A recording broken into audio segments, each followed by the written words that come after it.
Shankar sir கூட வந்து நான் வந்து அதுக்கு முன்னாடி வந்து சூரியன் படத்தினுடைய கிளைமேக்ஸ் டிஸ்கஷனில் அந்த இதெல்லாம் ஒர்க் பண்ணுறேன்.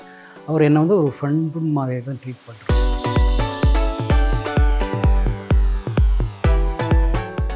அதான் வந்து என்ஜினியர்ன்ட்டு ஒரு படம் ஆரம்பித்தேன். அரவிந்த் சாமி அண்டு மாதுரி தீக்ஷித் 2 பேர்கிட்டே அலைஞ்சேன். ஸோ 2 பேரும் அக்செப்ட் பண்ணிக்கிட்டாங்க. அப்புறமா வந்து படமும் ஸ்டார்ட் பண்ணி ஆல்மோஸ்ட் 80% முடிஞ்சது. இல்லை ஆக்சுவலி வந்து ராணுவ வந்து இந்த படம் ஷூட்டிங்கெல்லாம் முடிச்சு பிறகு தான் வந்து போனார். எந்த வழியுமே தெரியாத ஒரு சுச்சுவேஷனில் உட்காந்துருக்கும்போது இந்த சுஜாதா சார் தான் வந்து இதே மாதிரி வந்து துருப்பிடிச்சு அழிஞ்சு போயிடாத, என்னை பற்றி அவருக்கு ரொம்ப நல்லா தெரியும். Hi hello and welcome to the show spotlight viewers with me Vijay Sandhya. So இன்னைக்கு நம்ம கூட யார் ஜாயின் பண்ணியிருக்காங்க அப்படின்னு பார்த்தீங்கன்னா செல்லமே ஆனந்த தாண்டவம், அதுவும் இப்போ ரீசெண்டாக ரிலீஸ் ஆன பிரேக்ஃபாஸ்ட் திரைப்படத்தோட டைரக்டர் காந்தி கிருஷ்ணா சார் அவர்கள் தான் நம்ம கூட இருக்காரு. வாங்க ஷோக்குள்ளே போகலாம்.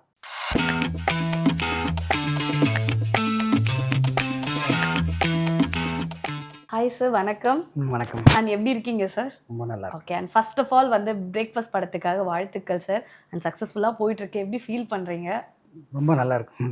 ஓகே, அண்ட் ஒரு லாங் பேக் அப்புறம் செல்லமே, ஆனந்த தாண்டவம், அதுக்கப்புறம் வந்து இங்கே பிரேக்ஃபாஸ்ட் இந்த படத்தை கொடுத்துருக்கீங்க. ஸோ இவ்வளோ நாள் கேப்க்கு அப்புறம் இந்த படம் கொடுக்கும்போது எப்படி ஃபீல் பண்ணுறீங்க? ஸோ எப்படி இருக்குது இந்த படத்தோட அனுபவம்? இல்லை, எனக்கு எந்த ஒரு வேரியேஷனும் எனக்கு தெரியல. ஏன்னா வந்து நான் ஃபுல் அண்ட் ஃபுல் சினிமாவில் தான் இருக்கிறதுனால எனக்கு நிறைய ஸ்கிரிப்ட்ஸ் எல்லாம் எழுதிட்டு இருக்கிறதுனால வந்து எனக்கு அது ஒரு பெரிய இதுவாக தெரில. இந்த கதை வந்து ஏற்கனவே 10 வருஷத்துக்கு முன்னாடியே எழுதி முடிச்சு. 10 வருஷத்துக்கு முன்னாடி எழுதிட்டீங்க? ஓகே. ஸோ அதனுடைய ஸ்க்ரீன் ப்ளே மட்டும்தான் வந்து டைலாக்ஸ் மட்டும் இப்போ எழுதினேன். ஸோ அதனால் வந்து எனக்கு ஒன்றும் பெரிய வேரியேஷன்ஸ் எல்லாம் தெரியல. பட் அந்த வேரியேஷன்ஸ் தெரியலனாலும் அந்த படத்துக்கு அப்புறம் இந்த படம், அந்த இன்பிட்வீன் கேப்பில் என்னென்ன பண்ணிட்டு இருந்தீங்க? நான் கொஞ்சம் பெரிய பெரிய படங்கள்லாம் ஒர்க் பண்ணேன் மேடம். கரிகாலன், இந்தியன் 2னுடைய ஸ்கிரிப்டெல்லாம் ஒர்க் பண்ணேன். ஸோ கரிகாலன் ஃபுல் ஸ்கிரிப்ட் எழுதினேன் நான். ஸோ இது மாதிரி திரும்ப நிறைய முயற்சிகள் நடந்துட்டு இருந்தது. ஓகே, ஸோ அப்படியே வந்து இப்போ இந்த படம் பண்ணிட்டீங்க. ஓகே, இந்த பிரேக்ஃபாஸ்ட் திரைப்படம் வந்து என்ன மாதிரி அனுபவத்தை தரும்? தியேட்டரில் போய் பார்த்துட்டு வர ஆடியன்ஸ்க்கு என்ன மாதிரி ஒரு அனுபவத்தை தரும்? இன்றைக்கி இருக்கிற லைஃப் வந்து எவ்வளோ ஃபாஸ்ட்டாக போயிட்டு இருக்கு. பட் அதனால் வந்து நம்ம வந்து இதுதான் நிம்மதி அப்படின்னு நினச்சிட்டு இருக்கோம். பட் அது கிடையாது. ஸோ எல்லாத்துக்குமே ஓடிட்டு இருக்கோம். ஒருத்தருக்கு ஒருத்தர் பேசிக்கிறதுன்றது எல்லாமே வந்து ஜஸ்ட் வந்து டச் ஃபோனில் பேசிட்டு இது பண்ணிவிட்டு அந்த ஒரு ரியல் எமோஷன் வந்து மிஸ் ஆகிடுச்சோ அப்படின்னு சொல்லிட்டு ஒரு இது இருக்கும் கண்டிப்பாக. ஓகே, அண்ட் உங்களோட ப்ரீவியஸ் படங்களை காட்டிலும் இந்த படம் வந்து எந்த அளவுக்கு டிஃப்ரென்ஸாக இருக்கும் அதை விட? இந்த படம் வந்து கன்ஃபார்மாக டிஃப்ரெண்ட்டாக இருக்கும் மேடம். ஏன்னா வந்து மற்ற படங்கள் எல்லாமே வந்து நான் பண்ணியிருக்கிறது எல்லாமே வந்து ஒன்று வந்து சுஜாதாவுடைய கதை பண்ணேன், ஒன்று செல்லமே என்னுடைய கதை. ஸோ அதெல்லாம் கொஞ்சம் கமர்ஷியல்ஸ் கொஞ்சம் நிறைய மிக்ஸ் பண்ணியிருந்தேன். இந்த கதையிலையும் கமர்ஷியலாக பண்ணேன், நிறைய கமர்ஷியல்ஸ் மிக்ஸ் பண்ணியிருக்கேன். பட் இதில் வந்து இன்றைக்கி இருக்கிற லைஃப் ஒரு கிட்டத்தட்ட வந்து ஒரு 2000 இயர்ஸ் பிஃபோர் இந்த லவ்வும் இன்னும் இருக்கிற லவ்வையும் வந்து இது பண்ணி வச்சுருக்கேன். அதாவது வந்து கம்பேர் பண்ணியிருக்கீங்க.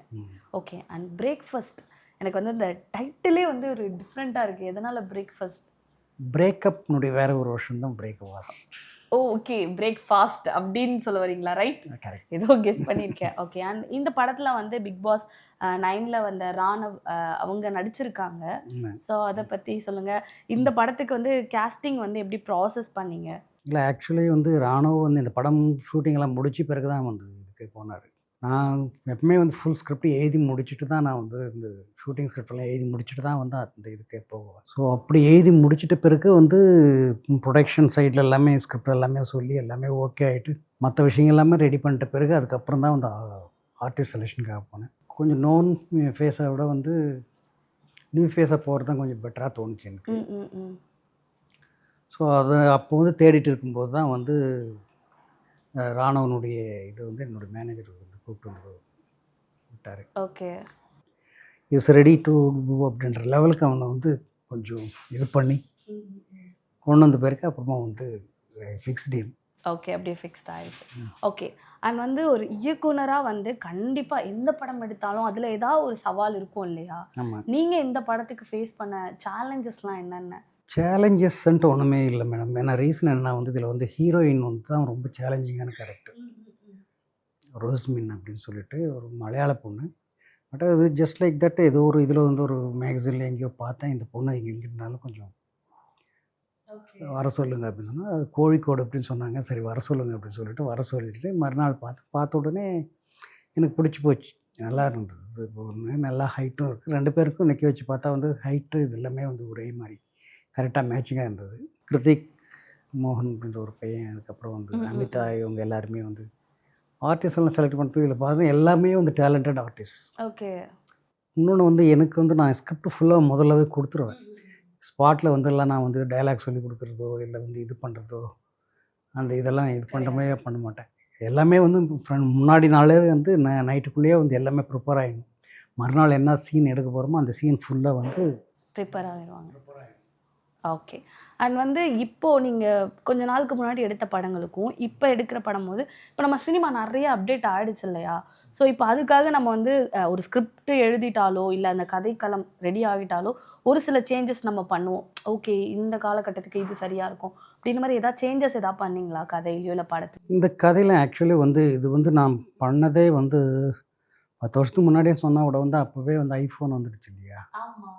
ஸோ டச் ஃபோன் வந்த பிறகு தான் வந்து இந்த இவ்வளோ வந்து டச் ஃபோன் அண்ட் வந்து இந்த வாட்ஸ்அப்பு, இந்த ஃபேஸ்புக் இது மாதிரி சோஷியல் மீடியாஸ் எல்லாம் வந்த பிறகு தான் வந்து அதுக்கு முன்னாடி வந்து வீட்டில் இருந்து ஃபோன் எடுத்து கையில் வச்சு தெரிஞ்சுட்டு இருந்தோம். பட் டச் ஃபோனுன்ட்டு ஒன்று வந்த பிறகு தான் வந்து இந்த இதுவே வந்துச்சு. அதனால் வந்து எனக்கு அங்கேயும் இங்கேயும் வந்து பெரிய வேரியேஷன்லாம் ஒன்றும் தெரில. இந்த 10 இயர்ஸாக வந்து பெரிய வேரியேஷன்ஸ்லாம் ஒன்றும் தெரில. என்ன வந்து கொஞ்சம் ஸ்பீட் கொஞ்சம் அதிகமாகிட்டு இருக்கு, அவ்வளோதான். Internet speed. ஸோ அதுதான். ஓகே. அண்ட் நீங்கள் இந்த சினிமாக்குள்ளே எப்படி வந்தீங்க? உங்களோட ஜேர்னி எங்கேருந்து ஸ்டார்ட் ஆச்சு? ஸோ உங்களோட கம்ப்ளீட் ஜேர்னியை பற்றி எங்களுக்காக சொல்ல முடியுமா? நார்த் ஆர்காட் டிஸ்ட்ரிக்டில் குடியாத்தம்ன்ற ஒரு டவுனுக்கு பக்கத்தில் ஒரு ஸ்மால் வில்லேஜ். ஸோ அங்கே தான் படித்தேன். படித்து முடிச்சுட்டு அதுக்கப்புறம் இன்ஜினியர் ஆகணும் அப்படின்றதுக்காக இது பண்ணிட்டுருந்தேன். அதுக்கப்புறமே வந்து நிறைய சினிமாக்கள்லாம் பார்த்துட்டு இருக்குது, நிறைய புக்கும் படிச்சுருக்குது, நிறைய கதைகள் எழுத ஆரம்பித்தேன். அந்த கதைகள் எல்லாமே வந்து பத்திரிகைக்கு அனுப்பிச்சி வச்சு பத்திரிகையில் வந்து கிட்டத்தட்ட வந்து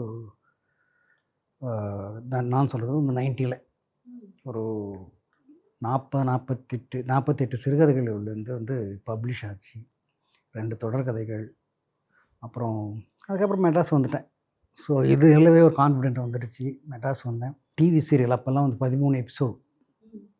அதான் வந்து ஒன்லி இருந்தது. டிவி வந்து ஒரே ஒரு டிவி வந்து தூர்தர்ஷன். அந்த தூர்தர்ஷனில் வந்து சிவசங்கரி மேடமுடைய ஒரு மூக்கணாங்கயிறுன்ற ஒரு நாவல்.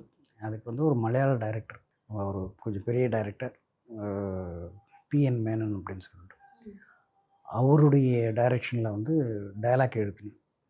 ஸோ டயலாக் எழுதும்போது பவித்ரன் சார்கிட்ட வந்து அசிஸ்டன்ட் டைரக்டர் வேலை கிடச்சிது. ஸோ அங்கே ஒரு 3 நாள் தான் வந்து 3 மாதம் தான் ஒர்க் பண்ணேன். அதுக்குள்ளே அங்கேருந்து வந்து டைரக்டர் சங்கர் வந்து வெளியில் வந்து படம் பண்ணுற மாதிரி வந்தார். வந்து அவர் கூப்பிட்டோன்னே அங்கே வந்து என்னோடய ஜேர்னி ஸ்டார்ட் ஆகிடுச்சு. ஸோ அதில் ஃபஸ்ட்டு அசிஸ்டண்ட் வந்து ஜென்டில்மேன் படத்தில், செகண்ட் படத்துலவே வந்து கோ டைரக்டர், அதுக்கப்புறமும் இந்தியன். ஸோ அதுக்கப்புறம் கண்டினியூவாக வந்து அப்படியே இது பண்ணிட்டு போயிட்டு இருந்தது. ஓகே. இப்போ ஜென்டில்மேன் படம்னோன்னா அந்த படத்தோட ஒர்க் பண்ண ஒரு மெமரிஸ் உங்களுக்கு இருக்கும் இல்லையா? கண்டிப்பாக அதை எங்களுக்காக ஷேர் பண்ண முடியுமா? அந்த படம் வந்து ஏன்னா வந்து சங்கர் சார் கூட வந்து நான் வந்து அதுக்கு முன்னாடி வந்து சூரியன் படத்தினுடைய கிளைமேக்ஸ் இதில் டிஸ்கஷனில் அந்த இதெல்லாம் ஒர்க் பண்ணிருந்தாங்க. அவர் என்னை வந்து ஒரு ஃப்ரெண்டு மாதிரி தான் ட்ரீட் பண்ணிருந்தார். ஃபஸ்ட்டு படத்தில் ஃபஸ்ட் அசிஸ்டண்ட் அப்படின்ற அந்த ஒரு இது.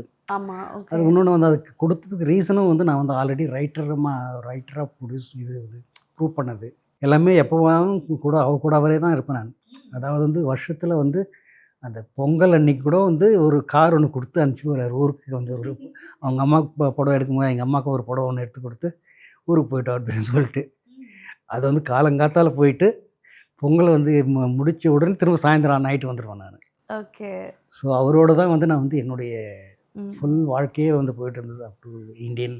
ஓகே. அண்ட் இந்தியன் 2 அதில் மறக்க முடியாத ஒரு இந்தியன் 2ல் வந்து ரொம்ப நல்லா பண்ணியிருந்தார். ஸ்கிரிப்ட் வந்து அது ஃபுல்லாக எழுதி முடிச்சுட்டு வந்து கிட்டத்தட்ட வந்து ஒரு 2 வருஷம் வந்து சாரோடைய வந்து அப்போ வந்து அவருக்கு வந்து பயங்கர பிஸி வேறு வந்து அவருக்கு வந்து. ஏன்னா வந்து அதுக்கு முன்னாடி இந்த 2.0 ஒர்க்குகளில் வந்து இது அப்படின்னு சொல்லிட்டு போயிட்டுருந்தார். ஸோ மார்னிங் செஷன் வந்து அந்த ஒர்க்கெல்லாம் முடிச்சுட்டு மதியம் வீட்டுக்கு வந்து சாப்பிட்டுட்டு கொஞ்சம் இது பண்ணிட்டு வந்து திரும்ப 3 மணிக்கு வந்து இந்தியன் 2 ஒர்க் பண்ண ஆரம்பிப்பார். ஓகே. ஸோ அவரெல்லாம் ஃபுல்லாக வந்து ஒர்க் பண்ணி முடிச்சு ராத்திரி 9, 10 மணி வரைக்கும் அவர் கூட ஒர்க் பண்ணிட்டு, அவர் சொல்லி முடிச்சதெல்லாம் மறுநாள் வந்து திரும்ப நான் ஃபுல்லாக டைப் பண்ணி, இது பண்ணி, பிரிண்ட் அவுட் எடுத்து அவருக்கு வந்து மறுபடியும் இது பண்ணி காட்டுவேன். பண்ணி ஓகே. அண்ட் அங்கே வந்து ஆர்டிஸ்ட் கமல்ஹாசன் சார் அவரோட ஒர்க்லாம் பார்த்துருப்பீங்க இல்லையா? ஸோ அதெல்லாம் பார்க்கும்போது நம்ம வந்து ஒரு ஒரு படம் கூட ஒர்க் பண்ணும்போது நிறைய இன்புட்ஸ்லாம் எடுத்துகிட்டு இருப்போம். அந்த மாதிரி நீங்கள் நிறைய இன்புட்ஸ்லாம் எடுத்திருப்பீங்க இல்லையா? ஸோ அந்த மாதிரி என்னென்ன விஷயங்கள்லாம் வந்து இன்புட்ஸ் எடுத்தீங்க? நான் நிறைய விஷயங்கள் கற்றுட்டு இருக்கேன் மேடம். அங்கே வந்து என்னென்னா வந்து எங்கள் டைரக்டனுடைய சின்சியாரிட்டி வந்து ரொம்ப இம்பார்ட்டன்ட். ஒரு ஆல்மோஸ்ட் வந்து ஒரு ஒரு டேபிள் போட்டு வச்சுருப்பார். இத்தனை மணிக்கு படுத்தோம், இத்தனை மணிக்கு எந்திரிக்கணும், இத்தனை மணிக்கு ஒர்க்கை ஸ்டார்ட் பண்ணணுன்ற அந்த ஒரு டேபிள் போட்டு வச்சுருப்பார். அது எப்பவும் ஒரு புக்கில் பேப்பரில் ஒரு பாக்கெட்டில் ஒரு புக்கு வச்சுருப்பார். அதில் சுத்தமாக நோட் பண்ணி வச்சுக்குவார். இந்த ஒர்க்கு சொல்லிட்டு கரெக்டாக அந்த டைம் கரெக்டாக அந்த ஒர்க்கு கரெக்டாக நடந்துடும். வந்த உடனே வந்து எல்லாத்தையும் நேற்று வந்து இந்த விஷயம் சொன்னேன் என்னாச்சு டிக் பண்ணிக்குவார். நடக்கலையா, ஏன் நடக்கலை, அதனோட ரீசன் சொல்லு, திரும்ப அது வந்து அடுத்த பேஜுக்கு போகும். ஸோ அது மாதிரி வந்து எல்லா விஷயத்துலையும் அவ்வளோ சின்சியாரிட்டி. அந்த சின்சியாரிட்டி வந்து எனக்கு வந்து இன்றைக்கி வரைக்கும் கை கொடுத்துட்ருக்கு. அண்ட் நீங்கள் ஏடியா டைரக்டரெல்லாம் ஒர்க் பண்ணதுக்கப்புறம் படம் பண்ணணும் அப்படின்ட்டு எப்போ தாட் வந்துச்சு? ஸோ அந்த முதல் படம் பண்ணும்போது அந்த அனுபவம் எப்படி இருந்தது? அதை பற்றி எங்களுக்கு சொல்லுங்கள். நான் ஆக்சுவலி 96ல் வந்து இந்தியன் படம் வந்துட்ட பிறகு வந்து 97ல் போய் எனக்கு நிறைய ப்ரொடியூசர்ஸ் கூப்பிட ஆரம்பித்தேன். ஸோ அப்போ தான் வந்து என்ஜினியர்ன்ட்டு ஒரு படம் ஆரம்பித்தேன். அரவிந்த் சாமி அண்டு மாதுரி தீக்ஷித். அப்போல்லாம் 2 பேரும் பயங்கர பீக்கில் இருக்காங்க. அதாவது வந்து இப்போ மாதுரி தீக்ஷித் வந்து ஹம் ஆப்கே ஹை கௌன்ன்ற ஒரு படம் வந்து கிட்டத்தட்ட 1 வருஷம் ஓடிட்டுருக்கு. இது வந்து இவரது வந்து பம்பாய், ரோஜாலாம் வந்து பெரிய ஹிட்டு அரவிந்த் சார். ஸோ இவங்க 2 பேரையும் வச்சு இந்த படம் பண்ணணும் அப்படின்னு சொல்லிட்டு ஒரு சுச்சுவேஷனில் வந்து ஏஆர் ரஹ்மான் மியூசிக்கு. ஸோ எல்லாமே ஆல்ரெடி ஒர்க் பண்ணியிருக்கேன். ஸோ நல்லா வந்து நிறைய ஒரு ஸ்ட்ராங்கான ஒரு கதை ஒன்று இது பண்ணேன். ஏன்னா இவங்ககிட்டலாம் போகும்போது வந்து முதல் படத்துக்கு போகும்போதெல்லாம் வந்து இது பண்ணக்கூடாது அப்படின்னு சொல்லிட்டு ஒரு ரொம்ப ஸ்ட்ராங்கான ஒரு சப்ஜெக்ட் எடுத்துகிட்டு 2 பேர்கிட்டையும் அலைஞ்சேன். ஸோ 2 பேரும் அக்செப்ட் பண்ணிக்கிட்டாங்க. அப்புறமா வந்து படமும் ஸ்டார்ட் பண்ணி ஆல்மோஸ்ட் 80% முடிஞ்சது. அது பிகாஸ் ஆஃப் சம் ஃபினான்ஷியல் ப்ராப்ளம்ஸ்னால வந்து படம் ட்ராப் ஆகி போச்சு. அதில் இருந்து அது ஒரு 97ல் இருந்து அப் டு 2001 வரைக்கும் வந்து ஸ்ட்ரகிள். எப்படியாவது அந்த 20% ஆஃப் இது வந்து படத்தை முடிச்சுட்டு எப்படியாவது இது பண்ணணும் அப்படின்னு சொல்லிட்டு அது முடியல. என்னுடைய கைக்கு மீறி போயிடுச்சு. எந்த வழியுமே தெரியாத ஒரு சுச்சுவேஷனில் உட்காந்துருக்கும்போது இந்த சுஜாதா சார் தான் வந்து இதே மாதிரி வந்து வந்து துருப்பிடிச்சு அழிஞ்சு போயிடாத. என்னை பற்றி அவருக்கு ரொம்ப நல்லா தெரியும். ஸோ ஏதாவது வந்து வேறு ஏதாவது சப்ஜெக்ட் பண்ணு எனக்கு. ஏன்னா ஃபஸ்ட்டு படமே வந்து அவ்வளோ பெரிய ஆர்டிஸ்ட், அவ்வளோ பெரிய காம்பினேஷன், ஜீவா கேமராமேன் வேறு வந்து பெரிய பெரிய இதில் லெஜண்ட்ஸோடு ஒர்க் பண்ணிட்டு இப்போ திரும்ப வந்து ஒரு சின்னதாக ஒரு படம் பண்ணணும் அப்படின்னும்போது அதுக்கு மைண்டும் செட் ஆகலை, மனசும் சரியில்லை. சார் எனக்கு கதை பண்ணுற மாதிரி ஐடியாவே வரமாட்டேங்க சார் அப்படின்னு சொல்லுவாங்க. அப்போ என்னுடைய கதையை அதை தான் பண்ணு அப்படின்னு சொல்லும்போது அன்று உன்னருகில் அப்படின்னு சொல்லிட்டு அவருடைய ஒரு நாவல் ஒன்று சின்ன ராணிமுத்தில் இருந்தால் இப்போ ஒவ்வொன்றும் அது அந்த கதை ஒன்று இருக்கும். ரொம்ப சின்னதாக தான் இருக்கும். அதை வேணுமென்னா ட்ரை பண்ணிப்பார். அது கேட்டால் அவர்கிட்ட அந்த புக்கே இல்லை. அவர்கிட்ட எழுதியிருக்காரு, பட் அந்த புக்கு அவர்கிட்ட இல்லை. பட் அது தேடி தேடி தேடி எங்கேயோ வந்து கடைசியில் வந்து நாமக்கல்லே எங்கேயோ வந்து அதனுடைய ஒரு காப்பி மட்டும் கிடைச்சிது. அந்த காப்பி மட்டும் வந்து கொஞ்சம் அனுப்ப சொல்லி வந்தவங்கிட்ட வந்து அப்போல்லாம் வந்து இதெல்லாம் கிடையாது, செல்ஃபோனெல்லாம் கிடையாதுல்ல. எல்லாம் அவங்களுக்கெல்லாம் வந்து தந்தி அடித்து லெட்டர் எழுதி இது பண்ணி ட்ரங்கால் போட்டு இதெல்லாம் ட்ரை பண்ணி வந்த பிறகு அதுக்கப்புறம் படித்து பார்த்தேன் எனக்கு ரொம்ப பிடிச்சிருந்தது. உடனே வந்து வந்து ஒரு வீட்டுக்கு போயிட்டு வீட்டில் வந்து கதவு லாக் பண்ணி 2 டேஸ் வெளியில் வரவே இல்லை. உட்காந்துட்டு ஃபுல்லாக மொத்தத்தையும் வந்து ஸ்க்ரீன் ப்ளே எழுதி டைலாக்கோட எழுதி 2 டேஸில் எடுத்துன்னு போய் அவர்கிட்ட கொடுத்துட்டேன். படித்து பார்த்துட்டு அவருக்கு வந்து ரொம்ப பிடிச்சிருந்தது. ஸோ இமீடியட்டாக வந்து பென்டாஃபோரில் வந்து ரெக்கமெண்ட் பண்ணி ஒரு மினிமம் அமௌண்ட் இவ்வளோ தான் வந்து பட்ஜெட் எப்படியோ ஒரு பட்ஜெட்டை கொடுத்துட்டாங்க. அந்த படம் பண்ணால் தட் இஸ் த 2001ல் வந்து அதில் நடித்த அந்த புள்ளின்ற ஒரு சின்ன பையனுக்கு வந்து நேஷ்னல் அவார்டு கிடைச்சிது. ஸோ மறுபடியும் என்னுடைய சினிமா வாழ்க்கை இதாச்சு. ஸோ அதுக்கப்புறம் வந்து நெக்ஸ்ட்டு இது செல்லமே பண்ணேன். செல்லமே முடிஞ்ச பிறகு வந்து சுஜாதாவினுடைய பிரியம் சந்திப்போம் கதை எனக்கு ரொம்ப பிடிக்கும். அந்த கதையை தான் வந்து நான் வந்து ஆனந்த தாண்டவம் அப்படின்னு சொல்லிட்டு ஸ்க்ரீன் ப்ளே பண்ணி எடுத்தேன். Okay, super. அண்ட் வந்து ஒரு டைரக்டராக இருக்கிறது, ஒரு ப்ரொடியூசர் அப்ரோச் பண்ணுறது எந்த அளவுக்கு ஒரு டஃப்பான விஷயம். ஸோ ஒரு டைரக்டருக்கு ஒரு ப்ரொடியூசர் கிடைக்கணும், ஒரு நல்ல கதை நம்ம எடுக்கிறோம் அப்படின்னா, கண்டிப்பாக ப்ரொடியூசருக்காகவே அந்த கதை அக்செப்ட் பண்ணிக்கிறதுக்காகவே நம்ம நிறைய அலைஞ்சிருப்போம். அந்த மாதிரி ஏதாவது நடந்திருக்கா? And இந்த படத்துக்கு எப்படி நடந்தது? இல்ல ஆக்சுவலி வந்து என்னுடைய ஆரம்ப காலங்கள் எல்லாமே வந்து நான் அசிஸ்டன்ட் டைரக்டர் இருக்கிறது எல்லாமே தொடர் வெற்றிகள்.